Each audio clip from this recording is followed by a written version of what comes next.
2 Corinthians 5:10. Christ will judge each of us for the good or the bad we do while living in these bodies. Napakalinaw ng katuruan na tayo'y huhusgahan, susukatin, titimbangin ayon sa mabuti o masamang ginawa natin habang nabubuhay tayo sa lupang katawan. Sa mga theological battles, sa mga pagdedebate kung ano ang tamang doktrina at kung ano pa, merong usually nagiging casualty at ito ay ang kabutihan, kabaitan, paggawa ng mabuti. Doing good. Dear Lord, we thank you that you do good to us, that you are good, kayo yung mabuti, mabait sa amin, at nawa maunawa namin itong napakahalagang katuruan na ito na siyang dapat ipamuhay araw-araw. Forgive us our sins, O God. Cleanse us. Empower us. Restore us. And now open our eyes to see more of you, to hear more of your wisdom. And give us, Lord, understanding. Give us the power. Give us the willpower to do good. In the name of your Son, Jesus, we pray with thanksgiving. Doing good is the earthly purpose of life, of spiritual life even. Maraming nagtatanong, nag-iisip, bakit ba ako nabubuhay? Ano ba ang dapat ay misyon ng buhay? Ito ay ang paggawa ng mabuti. Narito tayo sa lupang katawan na ito, sa buhay na ito, upang gumawa ng mabuti. Ephesians 2:10, for we are God's handiwork, created in Christ Jesus to do good works, which God prepared in advance for us to do. Tayo'y likha, gawa ng Diyos. Nilikha para gumawa ng mabuti ayon sa kay Kristo mismo, ayon sa katuruan at ayon sa katauhan ni Kristo. At ang mabubuti daw na dapat natin gawin ay inilaan na, inihanda na noon pa man bago pa tayo isinilang. So know the good works, the major good works assigned for you to do by knowing, developing, and using your natural strengths. Kailangan alam natin, ano nga ba ang saysay ko sa buhay? Ano nga ba ang magandang dapat kong gawin na naka-assign sa akin at malalaman natin kung ano ang ating assignment kung makikita natin kung ano ang ating talent, ano ang ating likas na galing, husay, sapagkat kung ano ang nilikha ng Diyos na gawain para sa atin noon pa man, nilikha niya tayo para maging kaya at kayanin natin na gawin yung gawain na yun. Maraming mga tao ay tinatanong, ano bang papel ko sa buhay? Ano bang pinakamaganda kong gawin? Hindi tayo dapat tumingin sa malayo. Tingnan natin ating sarili, paano tayo nilikha ng Diyos. Ano ang ating mga natural na hilig? Na pag ginagawa natin, masaya tayo. Pag ginagawa natin, masaya yung iba na ginagawa natin yon. Na maganda ang bunga, mabuti sa higit lalong nakararami. At pag tinitingnan natin ating mga natural na talento, galing, mga likas na husay, malalaman natin kung para saan nga ba tayo nilikha ng Diyos. Saang mga gawain, saang misyon tayo tugma. Kaya marapat na alamin, kilalanin ang ating mga natural talents at igalang din natin ang natural talent ng iba. Huwag natin silang pilitang bigyan ng mga roles to play. Bigyan ng mga assignment na hindi naman likas sa kanila at hindi totoo sa kanilang pagkatao. Pagka lang tayo nagiging totoo sa sarili, kung paano tayo nilikha ng Diyos, doon lang tayo nakakalikha ng mga bagay na tunay na mahuhusay at magaganda. Doing good is a sign of faith. It's a sign of godliness. It's a sign of belongingness to God. Habang may mga tao na gusto nilang ipaghiyawan that they belong to God sa pamamagitan na lang kasuotan, sa pamamagitan ng iba't ibang mga costume, iba't ibang mga palamuti sa katawan na ipinaghihigayawan kung ano ang kanilang pananalig, sa pamamagitan ng mga idinidikit nila sa kanilang kotse, mga nakakwadro sa kanilang mga bahay. Pero sinasabi sa Biblia na ang tunay at pinakamahusay na patotoo at patunay kung ano ang ating pananalig ay ang ating gawa. James 2:18, but someone will say, you have faith, I have deeds. Show me your faith without deeds, and I will show you my faith by my deeds. Ito si Santiago, nililinaw niya, sabi kayo ng sabi na meron kayong pananalig, tapos wala naman kayong magandang gawa. Sabi niya, paano pwedeng mangyari yun? Paano mo ipapakita sa akin ang iyong pananalig kung wala naman itong gawa? Ako, sabi niya, ipapakita ko sa iyo kung ano aking pananalig, kung kanino ako nananalig sa pamamagitan ng aking mga gawa. Hindi nadadaan sa mga kiyaw-kiyaw, sa mga dal-dal-dal-dal, sa mga debate-debate. para patunayan mong makadiyos ka, tama ang iyong pananalig, sa gawa nagkakatalo. So promote, prove, show your faith by doing good, not just by talking. Sabi ng iba, ako hindi naman po ako magaling magturo, hindi po ako magaling mangaral, hindi ako magaling magsalita, kaya hindi ako pwedeng magturo talaga. Subalit ang pinakamabisang pagtuturo tungkol sa ating pananalig ay sa ating paggawa. Ang ating mga gawa, ang pinakamagagandang mga sermon na pwede nating ibigay sa kapwa. Hindi yung sermon ng bibig, tapos wala naman sa gawa. Walang maniniwala sa ganun. Doing good pleases and glorifies God. Biruin nyo, pwede naman pala nating ma-ministeryohan ang Diyos. Pwede natin siyang mapaglingkuran. Kasi ang Diyos walang kailangan. Bakit mo siya paglilingkuran? Wala naman siyang kailangan. Pero sa pamamagitan ng paggawa ng mabuti, napasasaya natin ang Diyos, naluluwalhati natin siya, naiaangat natin siya. Therefore, when we do good, we not only do good to the recipients of our good deeds, but we also do good to God. Hebrews 13:16. And do not forget to do good and to share with others. For with such sacrifices, God is pleased. Anong sacrifices ang hindi nakakalugod sa Diyos? Yung hindi ako kakain para matuwa sa akin ng Diyos. Hahampasin ko ang aking sarili para matuwa sa akin ng Diyos. Luluhod ako ng matagal na matagal. Di pa ako papagurin ko ang aking katawan para ako pakinggan ng Diyos. Hindi natutuwa ang Diyos sa mga ganon. Mga sakripisyong walang saysay. Pero sabi niya, alam niyo ang sakripisyong mayroong timbang, may bigat, yung paggawa ng mabuti sa kapwa. Siyempre, ang paggawa ng mabuti sa kapwa, parang sakripisyo yan. Dahil, sana nagpapahinga ka na, naglilingkod ka pa. Sana kinain mo na lang lahat, hinati mo pa, binigay mo sa kapwa. Sana, ikaw na lamang nag-enjoy, pero binigay mo sa kapwa. Yung mga ganun daw sakripisyo, yun ang may saysay. Ikinatutuwa yun ng Diyos. Dahil mahal niya ang lahat ng tao. Pag busog na busog ka at may nagugutom na hindi mo binibigyan, ikinalulungkot yun ng Diyos. Paglampas-lampas sa pangangailangan mo, ang iyong mga pananalapi, tapos meron kang kilala, kaibigan, kapatid na sobrang nangangailangan, hindi mo binibigyan, dinaramdam yun ng Diyos. Kaya para mo siya pasayahin, tumulong ka sa iyong kapwa dahil mahal niya yung kapwa natin na tinutulungan natin. Matthew 5:16, in the same way, Jesus says, let your light shine before others, that they may see your good deeds and glorify your Father in heaven. Gusto mo pala na luwalhatiin ng Diyos? Gusto mo pala na ipagsigawan ng iyong pananalig, na mabait ka, makadiyos ka? Sabi niya ganon, yan ay sa paggawa ng mabuti. Kaya ano ang mapapala ng mga relihiyosong nag-aaway? Nagtatalakan sa isa't isa, nagtatalo, nagpapahiyaan, yung mga naninindigan sa kanilang doktrina tapos tinatapak-tapakan nila, nililibak-libak nila yung mga ibang merong kakaibang pananalig. Kinokontra nila yung sarili nilang deklarasyon na sila yung makadiyos. Kasi walang uri ng pagiging makadiyos na nasa katalinuhan at sa pag-iisip lamang. Ito'y nasa paggawa.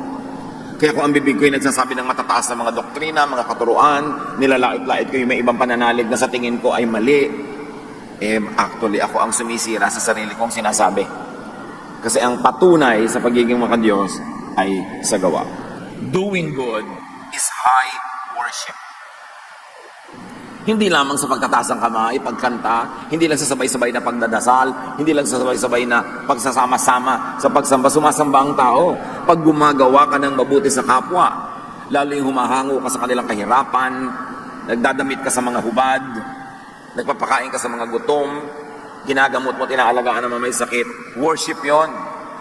Hindi lang sa worship service nangyayari ang worship. Doing good is prayer.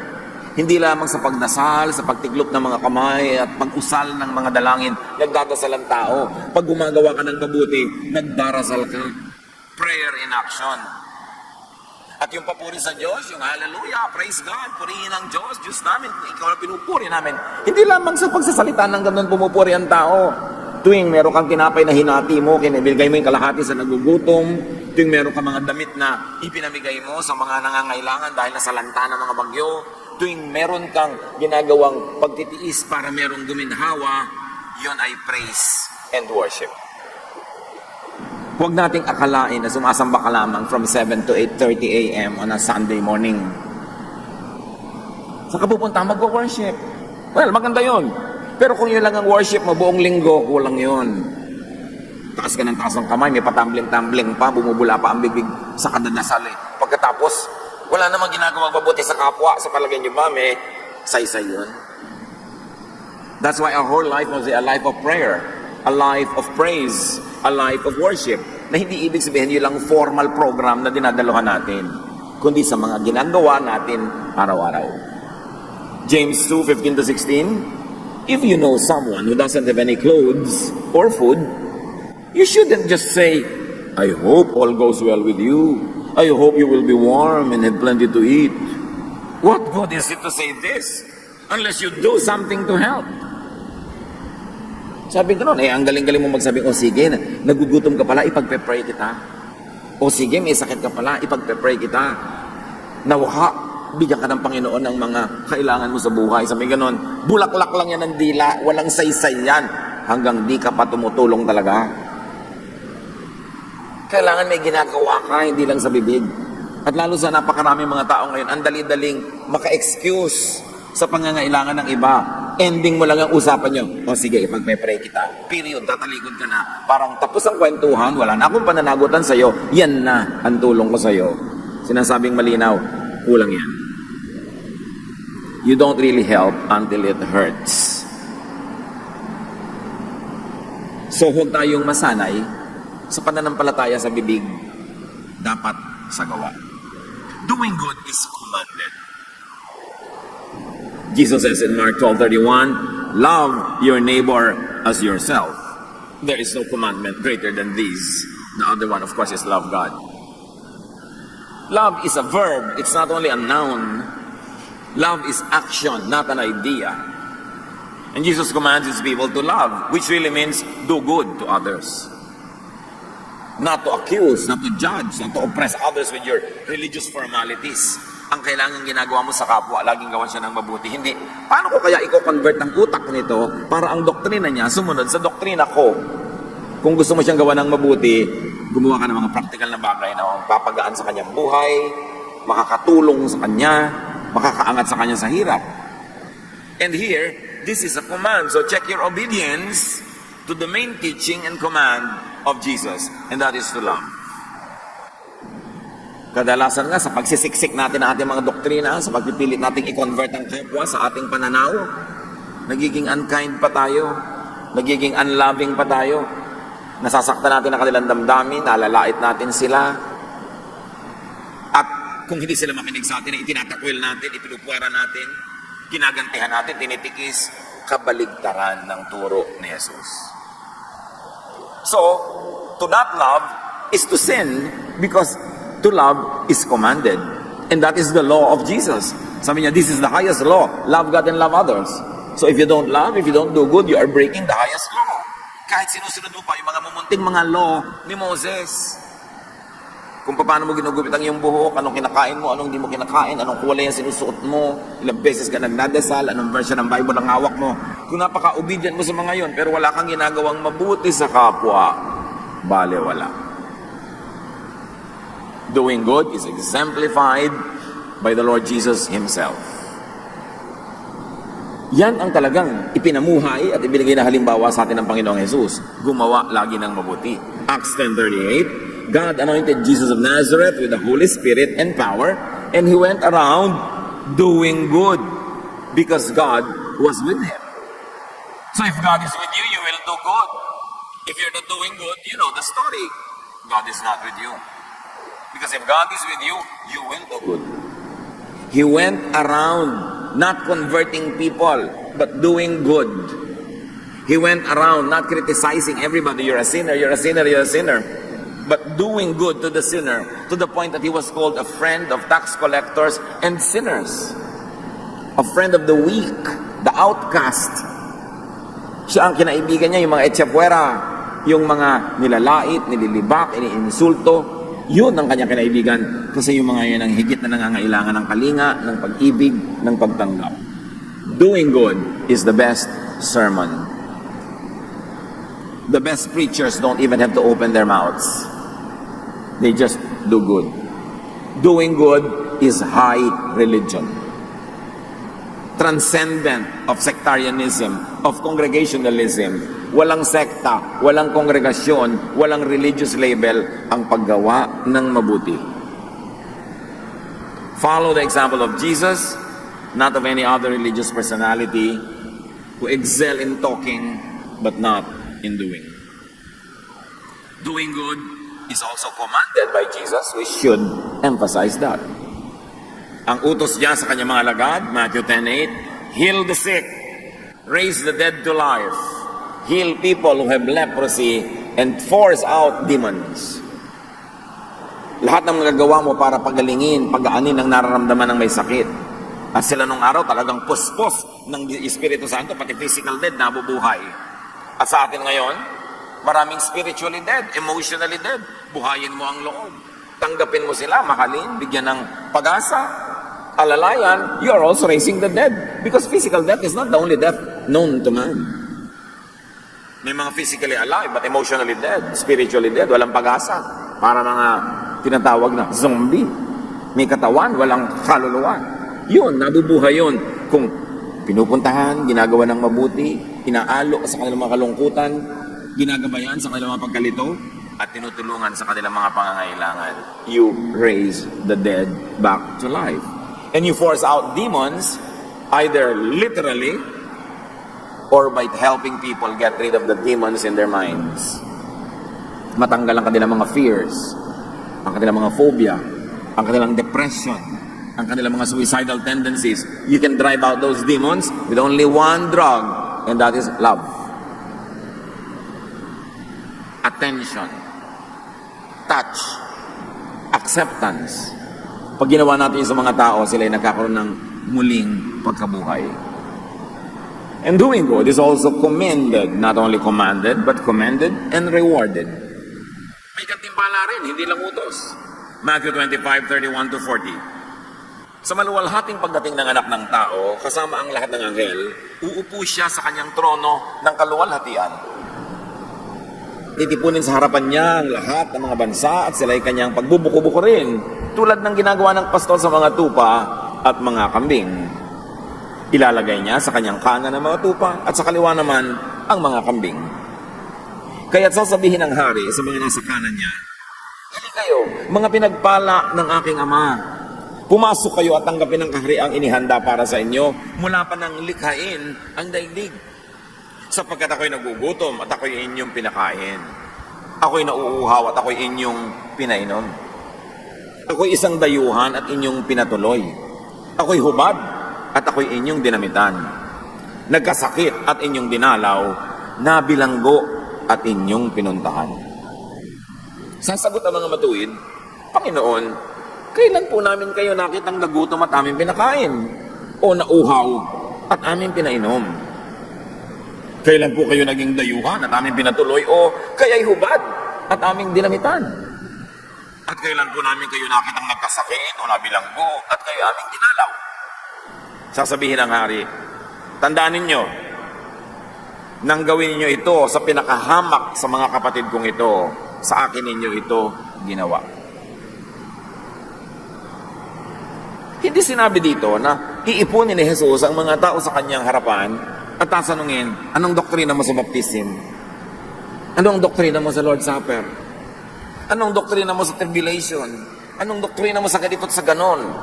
Ang sinabi lang, hahatiin niya ang lahat sa dalawang pangkat. Ano mo ay humahati ng mga kambing mula sa mga tupa.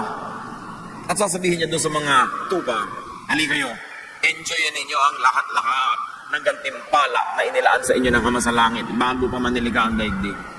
Dahil ginawan niyo ako ng mabuti. Kaya naman po namin kayo ginawa ng mabuti, Diyos naman kayo, hari naman kayo, ano mang mabuting magagawa sa inyo, ano mang pangangailangan ninyo para tulungan namin kayo."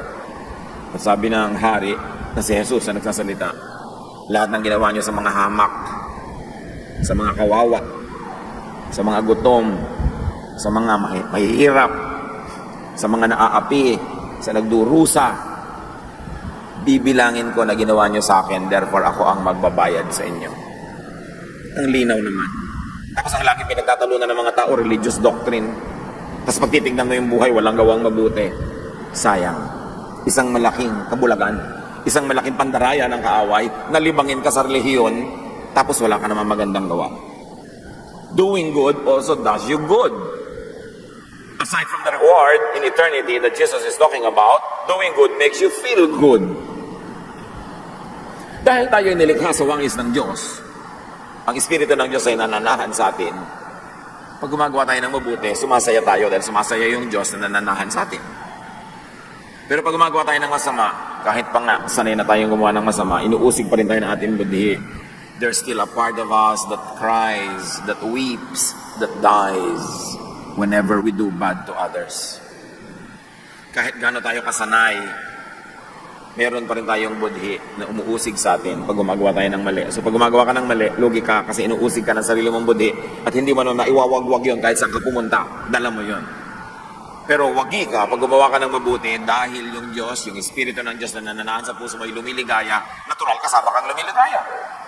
Pag pinupuri mo ang Diyos, pagka siya ay tinataas mo, natataas ka rin kasi nananahan sa iyo yung Diyos. Alam naman tumaas siya, maiwan ka. Siyempre kasama ka. Kaya nakakabuti sa atin ang paggawa ng mabuti. Bukod sa nakakabuti sa kapwa. Meanwhile, not doing good will be punished. Dalawa ang mukha niyan. Merong ibibigay na gantimpala at meron din namang parusa ang hindi paggawa ng mabuti. Matthew 25:41 to 45 sa pagpapatuloy. Sasabihin naman niya sa mga nasa kaliwa, lumayo kayo sa harapan ko, kayo mga isinumpa. Doon kayo sa apoy na di namamatay na inihanda para sa dyablo at sa kanya mga kampon. Sapagat hindi ninyo ako pinakain nung ako'y nagugutom. Hindi ninyo ako pinainom nung ako'y nauuhaw. Hindi ninyo ako pinatuloy nung ako'y isang dayuhan. Hindi ninyo ako dinamitan nung ako'y hubad. Hindi ninyo ako dinalaw nung ako'y may sakit at nung ako'y nasa bilangguan. At sasagot din sila, Panginoon, kailan po namin kayo nakitang nagutom, nauuhaw, walang matutuluyan, hubad, may sakit, o nasa bilangguan, at hindi namin kayo tinulungan? Bakit naman po namin gagawin sa inyo yun? Siyempre, Diyos kayo. Kung nakita namin nangyari yan, lahat gagawin namin para pumapel, para magpakabait sa inyo. At sasabihin sa kanila ng hari, tandaan ninyo, nang pagkaitan ninyo ng tulong, ang isa sa mga pinakahamak sa mga ito, ako ang inyong pinagkaitan. So hindi na naman sinabi ni Jesus, ipapadala ko sa impyerno ang mga ganito ang relihiyon, ganito ang sekta, ganito ang ganon, ganon ang ganyan. Yung mga maraming naging relasyon, ipapadala ko sa impyerno ang mga ganito. Yung mga sobrang nag-enjoy, may mga bisyo. Hindi naman yun Sabi, ipapadala ko sa impyerno ang lahat ng hindi gumawa ng mabuti sa kapwa na dapat gumawa. Ang linaw ng turo, bakit pinapagulo? Yun ang tunay na hahati sa tao sa paghuhukom kung gumawa ka ba ng mabubuti o hindi. At lalo na kung gumawa ka pa ng masama. Pakalinaw-linawin natin sa utak natin itong mga napakasimpleng katuruan para hindi tayo nabibighani na magpalito sa maraming mga bagay at malimot natin yung mga talagang tunay na mahalaga. Hindi yung religious label, hindi yung sobrang busisi ng religious doctrine, yung paggawa ng mabuti at walang nakakalito doon. Hindi mo kailangan mag-Bible school para magawa yon. Hindi mo kailangan ng napakataas na pagsasanay para magawa yon. Susundin mo lang ang likas na kabutihan na itinanim sa iyo sa puso ng Diyos. At hindi mo naman susundin ang likas na kasamaan na itinatanim ni Satanas sa iyong puso. Pipili ka lang lagi kung gagawa ka ng mabuti o ng hindi mabuti. At hindi yon mahirap pagpilian. Earthly life is short, but it is long enough to do much good. So do good instead of none good or nothing. And of course, very importantly, do good instead of bad. Choose to do good. Meron kayong kaharap, gusto niya na talagang bugbugin, nakakainis. Choose to do good. Merong tao napakahirap mahalin, ang sarap kamuhian. Choose to do good. May gumagawa sa inyo ng masama, ang sarap gantihan. Choose to do good. Yun ang ibig sabihin na maging anak ng Diyos. At lahat ng yan, nakasulat. Bubuksan ng aklat. Re-reviewin ang lahat. At ngayon, with knowledge of computers, alam natin na posible talaga nangyari yun. Kalista lahat. 2 Corinthians 5:10, "For we must all appear before the judgment seat of Christ, so that each of us may receive what is due for us, for the things done while in the body, whether good or bad." In the contemporary English version says, "After all, Christ will judge each of us for the good or the bad that we do while living in these bodies." Napakahalaga. Susukatin ka sa ginawa mong tama o mali, mabuti o masama. Daig ng gumagawa ng mabuti ang theologian at preacher na walang mabuting gawa. Do good to others and do not forget to do good to yourself. Kasama ka sa mahal ng Diyos, hindi lang yung iba. So hindi ko mo nagsasakripisyo ka para sa iba, ay namamatay na yung sarili mo. No, dapat nagtitira ka sa sarili. Ang sabi ni Jesus, love others as you love yourself. Love others in the same way you love yourself. Hindi niya sinabing love others and don't love yourself. Sabi niya, mahal mo ang sarili mo, natural. Nilikha ka ng Diyos, itinanim niya sa puso ang pagmamahal sa sarili mo para hindi mo patayin ang sarili mo, kundi para buhayin mo ang sarili mo. So, hindi masamang mahalin ang sarili. Pero sabi, huwag sarili lang. Mahalin mo rin ang iba kung gaano mo kamahal ang sarili mo. At masama namang mahalin mo ang iba tapos hindi mo mahal ang sarili mo. Dapat pareho. Importante yan. Mark 12:31, the second most important commandment says, love others as much as you love yourself. Ang tunay na maka-Diyos, minamahal din ang sarili. Hindi yung sobrang pagtitiis. Hindi ikinalulugod ng Diyos pag nagdurusa ka ng hindi naman kailangan. Kung meron kang pagdurusa, yun ang dahil may nawala sa iyong kaputol at ibinigay mo sa iba. Pero yung lahat-lahat ibinigay mo nang dahil ka sa gutom, hindi nakakalugod sa Diyos yun. Kailangan nagtitira sa sarili. Love, take care of, and do good to yourself. To your physical, mental, and emotional health. Pagsamba rin sa Diyos, pagpupuri, pasalamat, na alagaan ang sarili. So eat properly and well. Correct nutrition is great doctrine. Meron ang galing-galing sa doktrina. Pinag-aawayan, binabakbakan kung paano mabalik si Jesus, kung kailan, kung ano ang tamang ganito, kainin sa Lord's Supper, bla bla bla. Tapos kung makakain ng mga pagkain nakakalason sa katawan ay wagas. Binabaliwala mo yung doktrina. Kailangan ina-apply sa sarili. Tama dapat, nagpapahinga. Ang pahinga, iniutos ng Diyos. Tapos, sobra ka nagtatrabaho, kahit para sa church, wala ka ng pahinga, napudpud ka na. Sa palagay mo, natutuwa ang Diyos, hindi naman siya sadista. Minsan, yung team leader mo lang sa church ang natutuwa, pero hindi ang Diyos. Gusto ng Diyos, nagpapahinga ka rin. Siya nga, nagpapahinga. Work, but don't forget to rest well. It's part of good religion. Be and stay as happy as possible. Dapat pinapasaya natin ating sarili. Itinataboy ang lungkot at lumilikha ng kasiyahan. Kasi pag mas masaya ka, mas mabait ka. Pag mas mabait ka, mas mapagbigay ka, edi maraming nakikinabang kung masaya ka. Eh kung hindi ka masaya, syempre bugnutin ka. Paano kang gagawa ng mabuti sa kapwa? So papasayahin ko ang sarili ko. Una, para mag-enjoy ako. Second, kasi pag masaya ako, mas mabait ako. Mas generous ako. Therefore, mas mapaglilingkuran ang kapwa. But you cannot give what you do not have. So if you are not happy, how can you make others happy? Proverbs 17:22. If you are cheerful, you feel good. If you are sad, you hurt all over. Hindi ka pwedeng laging happy. Natural, may mga reason na nagpapalungkot. But you can always be cheerful. Pwedeng kahit malungkot ang sitwasyon, masaya ang approach mo. Yung pinapasaya mo, kahit malungkot. Hindi malungkot na nga, dadagdagan mo pa ng lungkot lalo, sumabrang lungkot na. Kailangan pag may lungkot, itinataboy. Ecclesiastes 11:10, rid yourself of all worry and pain. Itaboy ang mga alalahanin. Itaboy ang mga nagpapahirap ng loob, nagpapasikip ng dibdib. Gawin ang dapat gawin para agad-agad ay malunasan yan at huwag nang balik-balikan, huwag nang i-entertain ang mga kalungkutan. Consciously minimize pain. Consistently minimize pain in your life. One, for you to enjoy life, and two, for others to enjoy you. Because when you are in pain, people don't enjoy you. Kaya ministry din natin sa ating kapwa na palusugin ang ating sarili. Halimbawa, hindi nyo mahal ang inyong sarili. Hindi nyo inaalagaan ang inyong sarili.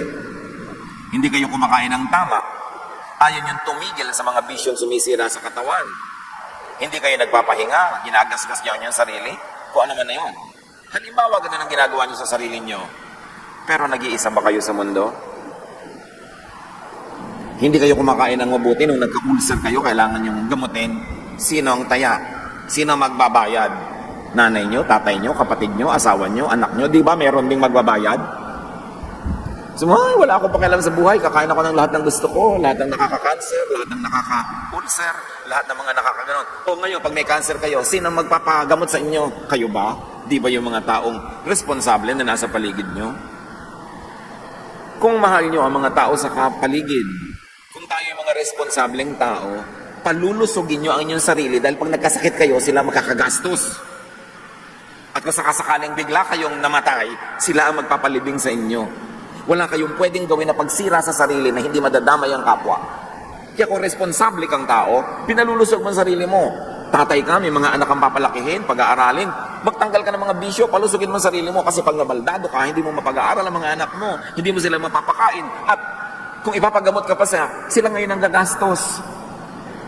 Hindi tayo nabubuhay para sa sarili lamang. Kaya itinuturo ni Jesus, mahalin mo ang sarili mo. Kasi pag hindi mo minahal ang sarili mo, mauobliga yung mga nasa paligid mo na sila ang magmahal sa'yo. Sila ang mag-aalaga sa'yo. Sila ang gagastos para sa'yo. Kasi hindi mo inaalagaan ang sarili mo. At ang daming ganong tao. Ilulublob ang sarili sa bisyo, ilulublob ang sarili sa pagsira ng katawan, at pag nagkasakit, iba ang taya. Siyempre, dahil wala silang pera.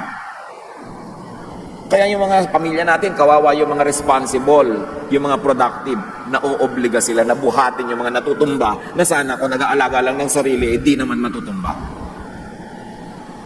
Liban na lang siyempre kung talagang ginawa mo na ang mabuti, lahat, natumba ka pa rin, talaga magtutulungan tayo. Ganun talaga ang pamilya, ganun na magkakaibigan, ganun na magkakapatid. Pero iba namang usapan kung kaya ka natumba kasi tinutumba mo yung sarili mo. Philippians 4:6-7.